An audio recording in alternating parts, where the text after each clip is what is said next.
Selamat datang kembali. Di depan kita sekarang ada sebuah dokumen yang, lumayan tebal ya, dari Kementerian Pendidikan Dasar dan Menengah. Iya. Judulnya Panduan Kokurikuler untuk tahun 2025. Dan ini penting nih, panduan ini berlaku untuk semua jenjang. Jadi dari PAUD sampai teman-teman di SMA dan SMK. Betul, semuanya kena. Anda mengirimkan dokumen ini ke kami, dan kayaknya pertanyaannya tuh bukan cuma ini apa sih, tapi lebih ke kenapa ini jadi penting banget. Kenapa sampai perlu ada panduan khusus untuk sesuatu yang namanya kokurikuler.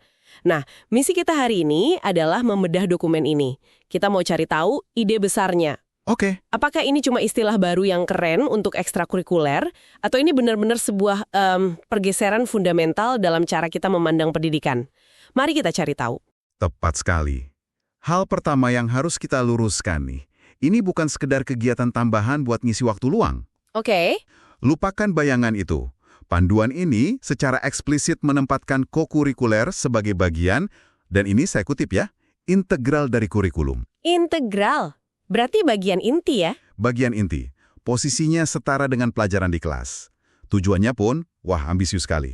Untuk penguatan, pendalaman, dan atau pengayaan dari apa yang dipelajari di kelas. Tapi fokus utamanya jelas banget, yaitu pengembangan karakter. Jadi ini jawaban atas kritik selama ini ya, yang bilang sekolah terlalu fokus ke angka. Bisa dibilang begitu. Ini upaya untuk menjawab itu, bahwa sekolah jangan sampai lupa membentuk manusia seutuhnya. Oke, jadi ini bukan tambahan, tapi bagian inti. Kalau gitu, apa sih yang membedakan kegiatan kokurikuler ini dengan, katakanlah, belajar matematika di kelas atau latihan basket setelah sekolah? Rumus, bisa kerjakan soal. Nah, kokurikuler ini dirancang untuk membentuk kompetensi dan karakter secara utuh. Fondasi dari semua ini adalah sebuah konsep kunci dalam panduan ini. Namanya 8 dimensi profil lulusan. 8 dimensi profil lulusan? Betul. Ini adalah target akhir dari pendidikan kita. Bukan lagi seberapa tinggi nilai fisik kamu, tapi sudah sejauh mana 8 dimensi ini berkembang dalam dirimu. 8 dimensi ya? Coba kita sebutkan satu persatu biar Anda bisa membayangkannya. Pertama, keimanan dan ketakwaan. Tentu. Kedua, kewargaan. Ini soal jadi warga negara yang baik kan? Tepat. Ketiga, penalaran kritis. Keempat, kreativitas. Kelima, kolaborasi. Keenam, kemandirian. Ketujuh, kesehatan. Dan kedelapan, komunikasi. Lengkap. Wah, ini daftarnya ambisius banget ya. Ini bukan cuma soal jadi anak pinter, tapi soal jadi manusia yang beres secara keseluruhan. Sangat ambisius. Dan ini yang menarik. 8 dimensi ini nggak bisa dibentuk hanya dengan duduk manis mendengarkan guru di kelas. Nggak cukup ya? Nggak cukup. Karena itulah, panduan ini memperkenalkan konsep pendukungnya, yaitu pembelajaran mendalam.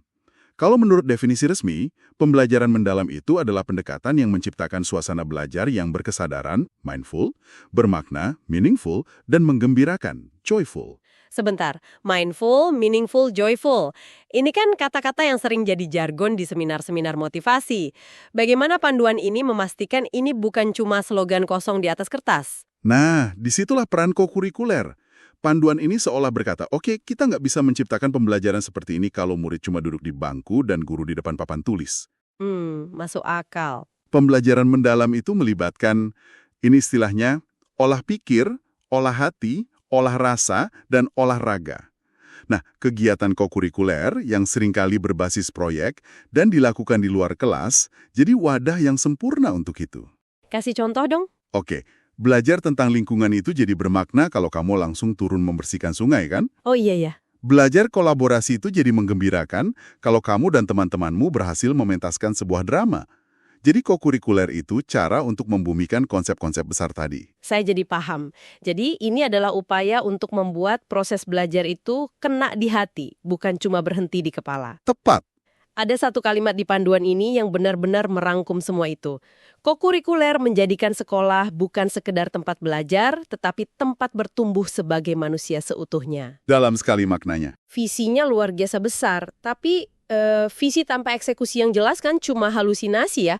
Kalau begitu bagaimana kerangka kerja yang ditawarkan untuk mewujudkan visi raksasa ini? Tentu, panduan ini nggak berhenti di visi. Ada 4 pilar yang jadi kerangka kerjanya. 3 yang pertama ini saling terkait erat. Oke. Pilar pertama adalah praktik pedagogis. Ini soal cara guru ngajar. Lupakan metode ceramah satu arah. Oh, udah nggak zaman ya? Harusnya begitu.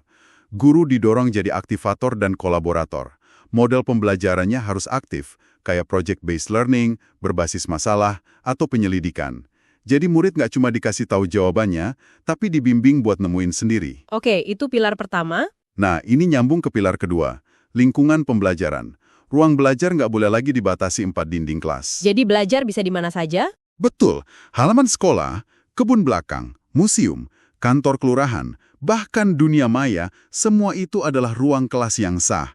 Dan pilar ketiga adalah pemanfaatan teknologi digital. Nah ini, penting. Penting. Tapi, teknologi di sini bukan tujuan ya, tapi alat. Alat untuk riset, untuk kolaborasi, untuk mendokumentasikan proses belajar mereka dalam bentuk video atau blog, sampai untuk asesmen. Intinya, 3 pilar ini mau membongkar sekat-sekat kaku sekolah tradisional. Oke, 3 pilar itu sudah mengubah wajah kelas secara drastis. Tapi ada pilar keempat yang menurut saya paling radikal, sekaligus mungkin yang paling menantang. Apa itu? Kemitraan pembelajaran. Di sini, panduan ini kembali mengangkat konsep lama yang disebut catur pusat pendidikan. Betul sekali. Dan ini mungkin adalah ide paling transformatif dalam seluruh dokumen. Catur pusat atau 4 pusat pendidikan ini secara fundamental adalah upaya desentralisasi tanggung jawab pendidikan. Maksudnya desentralisasi? Gini, selama puluhan tahun, sekolah kan seolah dianggap sebagai satu-satunya pabrik pencetak generasi, ya kan? Iya, semua dibebankan ke sekolah. Nah, konsep ini menantang gagasan itu. Konsep ini bilang, pendidikan adalah urusan kita semua, urusan gotong royong. Gotong royong antara siapa saja? 4 pihak. Pertama, tentu saja, satuan pendidikan atau sekolah. Sekolah itu perancang utamanya, dirijen dari orkestra ini. Oke. Kedua, keluarga. Ini penting. Orang tua nggak lagi diposisikan sebagai konsumen yang datang setahun sekali buat ambil rapor. Tapi sebagai mitra ya? Sebagai mitra utama. Sebentar, ini kan ideal sekali. Pada prakteknya, komunikasi antara sekolah dan banyak orang tua saja seringkali macet atau sebatas di grup WhatsApp. Bagaimana panduan ini membayangkan kemitraan ini bisa benar-benar jalan? Panduan ini mendorong bentuk kemitraan yang lebih aktif. Bukan lagi sebatas rapat, tapi keterlibatan langsung. Contohnya? Misalnya ada proyek kokurikuler tentang kewirausahaan. Orang tua yang profesinya pengusaha bisa diundang jadi mentor. Atau saat ada kegiatan memasak makanan sehat, orang tua bisa dilibatkan sebagai narasumber. Jadi kemitraannya berbasis kegiatan nyata, bukan cuma komunikasi formal. Oke, jadi lebih praktis. Pusat ketiga adalah masyarakat. Ini bisa berarti banyak hal. Tokoh adat, pemuka agama, seniman lokal, bahkan dunia usaha dan dunia industri. Masyarakat bukan lagi objek studi, tapi sumber pengetahuan. Jadi anak-anak bisa belajar langsung dari praktisinya. Persis. Bayangkan anak-anak belajar sejarah lokal langsung dari sesepuh desa. Atau belajar proses bisnis dengan magang singkat di UMKM tetangga mereka. Belajar jadi sangat relevan. Dan yang keempat? Dan pusat keempat yang sering dilupakan adalah media. Baik media sosial maupun media konvensional. Perannya adalah mengamplifikasi cerita-cerita baik dari praktik kokurikuler ini, menciptakan narasi positif. Oke, konsep catur pusat ini terdengar sangat ideal. Sekarang mari kita turun lebih praktis lagi. Kalau saya seorang kepala sekolah yang baca panduan ini, apa langkah konkret pertama yang harus saya lakukan? Pasti banyak yang bingung mulai dari mana? Nah, panduan ini sadar akan kebingungan itu. Makanya alurnya dibuat sangat sistematis. Langkah pertama dan paling krusial adalah analisis kebutuhan. Maksudnya? Sekolah dilarang keras untuk sekedar meniru program dari sekolah lain yang viral. Mereka harus lihat ke dalam diri sendiri dan lingkungan sekitar. Oh, jadi nggak bisa copy-paste program ya? Nggak bisa. Harus tanya dulu, apa minat murid di sini? Apa kekuatan guru-guru kami? Fasilitas apa yang kami punya? Dan yang terpenting, potensi apa yang ada di sekitar kami? Mungkin ada sanggar tari, mungkin ada hutan mangrove, semua itu adalah aset belajar. Oke, setelah analisis? Setelah peta itu jadi, baru masuk langkah kedua. Menentukan fokus. Dari sekian banyak potensi, sekolah memilih. Oke, semester ini kita mau fokus menguatkan dimensi kolaborasi dan kreativitas. Lalu mereka memilih tema yang relevan, misalnya mengelola sampah menjadi berkah. Jadi pendekatannya sangat personal dan disesuaikan untuk setiap sekolah ya? Tepat. Tidak ada lagi program yang dipukul rata dari Sabang sampai Merauke. Nah, setelah fokus dan temanya ada, bentuk kegiatannya seperti apa? Apa sekolah harus merancang dari nol? Nggak harus. Panduan ini menawarkan 3 model utama yang bisa diadopsi atau diadaptasi. Yang pertama, dan mungkin yang paling ideal, itu pembelajaran kolaboratif lintas disiplin ilmu. Wah, apa tuh? Ini adalah satu proyek besar yang dikeroyok oleh beberapa mata pelajaran. Contoh di panduan ini bagus sekali. Tema lingkunganku sehat, aku kuat. Bagaimana cara menjalankannya? Jadi begini, dalam proyek itu, pelajaran IPAS dipakai untuk ambil sampel air sungai dan analisis data lingkungan. Oke. Pelajaran matematika dipakai buat mengolah data itu jadi grafik yang gampang dibaca. Pelajaran bahasa Indonesia dipakai buat menyusun narasi kampanye penyuluhan ke warga. Oh, jadi terintegrasi ya? Dan pelajaran seni budaya dipakai buat bikin poster atau video pendek untuk kampanye itu. Lihat kan? Satu proyek, 4 mata pelajaran kerja bareng.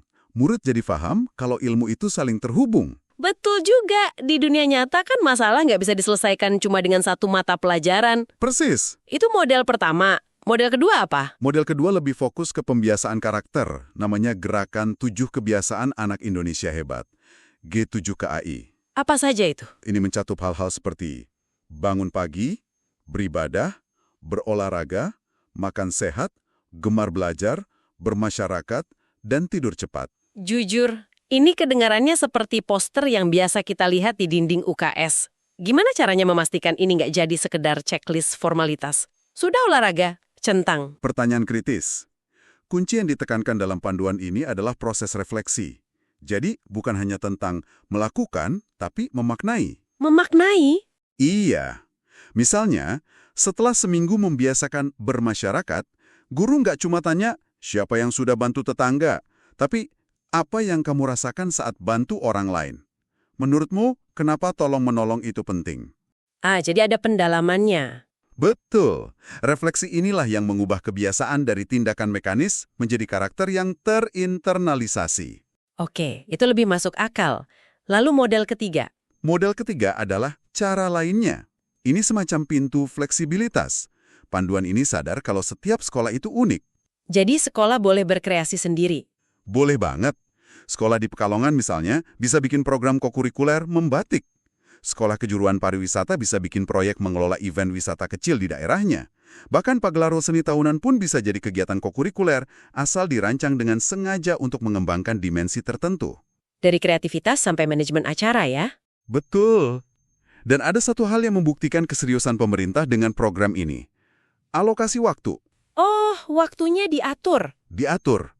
Ini bukan lagi kegiatan sisa-sisa. Panduan ini menetapkan alokasi jam pelajaran per tahun yang wajib. Contohnya, kelas 1 SD dapat 216 JP per tahun, itu sekitar 6 jam seminggu. Wah, banyak juga. Kelas 7 SMP dapat 360 JP per tahun, atau sekitar 10 jam seminggu. Angka ini menunjukkan kalau co-kurikular adalah waktu belajar yang sah dan terstruktur, bukan sekedar main-main gitu loh. Pertanyaan terakhir yang penting, bagaimana ini dinilai dan dilaporkan? Kalau tujuannya membentuk karakter, apa nanti di rapor ada nilai kolaborasi 85? Enggak. Ini juga sebuah pergeseran besar. Pelaporannya memang ada di rapor, di kolom khusus co-kurikuler. Tapi isinya bukan angka atau huruf. Isinya adalah deskripsi naratif. Deskripsi naratif. Tapi bukankah itu beresiko jadi sangat subjektif? Tanpa angka, bagaimana orang tua bisa tahu anaknya sudah sukses? Nah, ini soal mengubah definisi sukses itu sendiri. Sukses dalam co-kurikuler bukan lagi dapat nilai 90, tapi misalnya menunjukkan peningkatan kepercayaan diri dalam menyampaikan pendapat di depan kelompok. Jadi lebih kualitatif ya? Betul. Dan deskripsi naratif itu nggak boleh asal-asalan. Guru harus menuliskannya berdasarkan bukti-bukti yang ia kumpulkan selama proses. Bisa dari catatan observasi, hasil karya murid, atau testimoni teman sekelompoknya.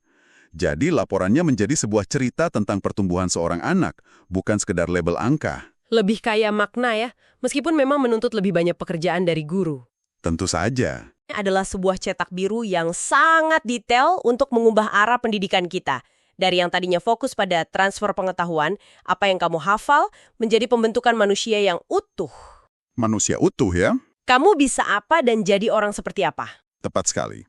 Ini adalah upaya sistematis untuk membangun jembatan kokoh antara teori yang abstrak di kelas dengan praktik yang nyata di dunia. Pertanyaan fundamental dalam pendidikan pelan-pelan coba digeser. Dari apa menjadi apa? Bukan lagi sekedar apa yang kamu ketahui, tapi lebih penting lagi, manusia seperti apa dirimu, dan apa yang bisa kamu lakukan dengan pengetahuanmu itu untuk kebaikan bersama. Nah, kokurikuler ini dirancang untuk jadi jembatan utama dalam menjawab pertanyaan kedua itu. Pembicaraan ini membuat kita berpikir lebih jauh. Jika semangat kemitraan catur pusat pendidikan ini benar-benar bisa hidup, di mana keluarga di rumah, para profesional di masyarakat, dan media secara sadar ikut mengambil peran aktif. Jadi nggak menyerahkan 100% ke sekolah? Tepat. Bayangkan generasi seperti apa yang akan lahir dari ekosistem gotong royong semacam itu. Dan pertanyaan terakhir ini untuk Anda renungkan. Dalam ekosistem pendidikan yang ideal itu, sekecil apapun, peran apa yang bisa Anda mainkan?